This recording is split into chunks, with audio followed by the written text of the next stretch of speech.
Alors, cette image que j'ai dans mon document InDesign, là, elle est également dans Photoshop ouverte. Donc, dans Photoshop, ben, on va corriger l'image avec un calque. C'est toujours mieux de faire du non destructif. Donc, dans la palette des calques, je vais créer un calque de réglage. Dans le bas du menu ici, je vais aller chercher calque de réglage de type courbe. Le voilà. Vous avez le panneau propriétés qui apparaît. Et vous allez pouvoir mettre 2 points dans le réglage pour modifier le contraste.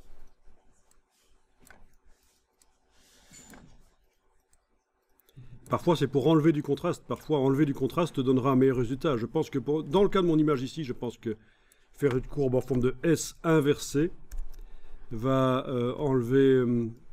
va améliorer un peu la photo, je vais voir.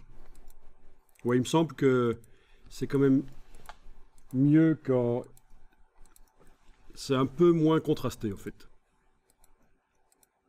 Oui, on voit réapparaître du détail sur le museau, dans les poils. Donc vous voyez que le réglage des courbes, c'est pas toujours pour amener du contraste, c'est parfois pour en enlever aussi, surtout pour des images que vous n'avez pas faites vous-même et sur lesquelles vous avez l'autorisation de faire des modifications, bien sûr. Bien. Alors, je fais fichier enregistré pour mettre à jour le fichier sur le disque dur. Mais, vu que le fichier original est au format JPEG, je n'ai pas la possibilité de l'enregistrer au format JPEG parce qu'il y a un calque de réglage et c'est spécifique au format Photoshop, ça. Donc, je l'enregistre au format Photoshop. Dans le dossier d'aujourd'hui. Je retourne dans InDesign. Bien sûr, InDesign ne va pas me dire que le fichier a été modifié sur le disque dur, puisque je viens de l'enregistrer sous un autre format. Le fichier JPEG n'a pas été modifié. Par contre, je vais être obligé ici de réimporter la bonne version. Donc, dans la palette lien, je vais dans le menu de la palette lien demander de rééditer le lien.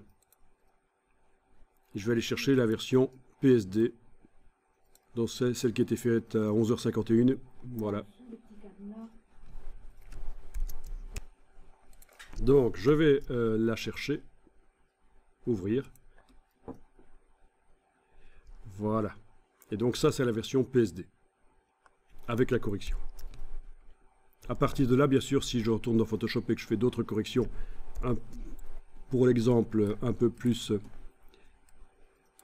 extrême, fichier enregistré. Cette fois-ci, j'ai contrasté. C'était déjà contrasté, mais j'ai encore plus contrasté avec la courbe en forme de S. Fichier enregistré. Là, ça marche, puisque c'est du Photoshop. InDesign me dit que je dois mettre à jour. Donc, petite icône de mise à jour ici. Et voilà. Donc, ça fonctionne. Donc, il vaut mieux utiliser des formats Photoshop dans InDesign. Donc, comme on avait dit, pour des documents avec beaucoup d'images, ça peut poser problème de catalogue avec 500 images dans le catalogue. Le Photoshop va être peut-être un peu lourd. Et ça peut justifier que dans certains milieux, ils préfèrent utiliser de l'EPS ou du JPEG. Mais la plupart du temps, je vous conseille d'utiliser du Photoshop. Format Photoshop, vous allez pouvoir faire plein de choses dans Photoshop, y compris aussi de la netteté. Si vous faites un clic droit sur le calque d'arrière-plan, convertir en objet dynamique, vous allez bien sûr pouvoir mettre un filtre dynamique de netteté là-dessus. Et ça, avec une image JPEG, format JPEG sur le disque dur, ce ne sera pas possible. On a vu qu'il y a mieux. Pour faire la netteté, on a vu le pass haut, mais enfin bon, voilà, ça peut aider aussi à mettre de la netteté.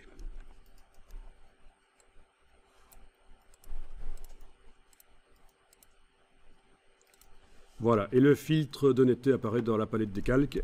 Je peux enregistrer et aller voir dans InDesign. Il me demande de faire une mise à jour à un certain moment. Oui.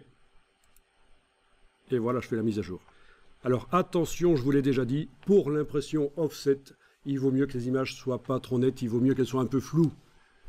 Donc ce que je viens de faire là dans Photoshop, pour une impression jet d'encre, ça pourrait être bien, de mettre de la netteté dans Photoshop comme ça.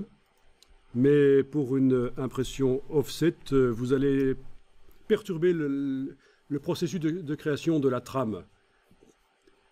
chez l'imprimeur, le RIP, le Raster Image Processor, l'ordinateur spécialisé pour transformer vos documents en trame, eh bien, il va foirer sur des images qui sont trop nettes.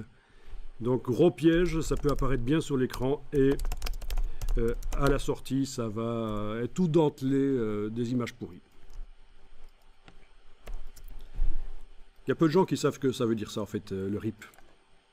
C'est un processeur d'image matricielle, en fait. C'est ça que ça peut être traduit comme ça.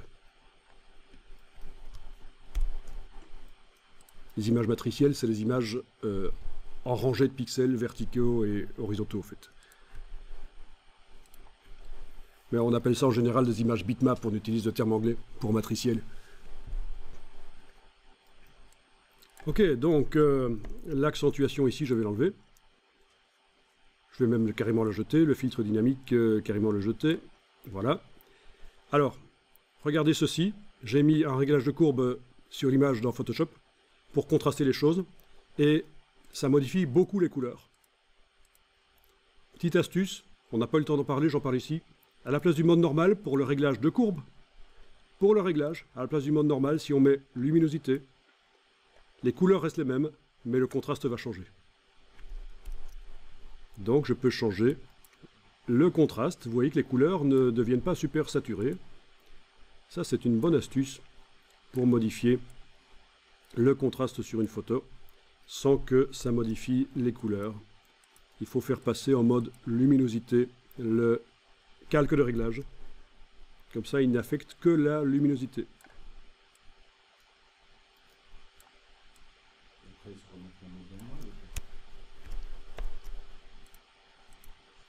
Voilà. Donc si je voulais, pour une raison ou pour une autre, mettre du contraste sur l'image qu'on avait déjà pas mal, je peux le faire avec une courbe en forme de S, ici, mais j'ai intérêt à le faire passer en mode luminosité pour que ça ne change pas les couleurs, sinon ça devient un peu pourri. Pas toujours, mais la plupart du temps, oui.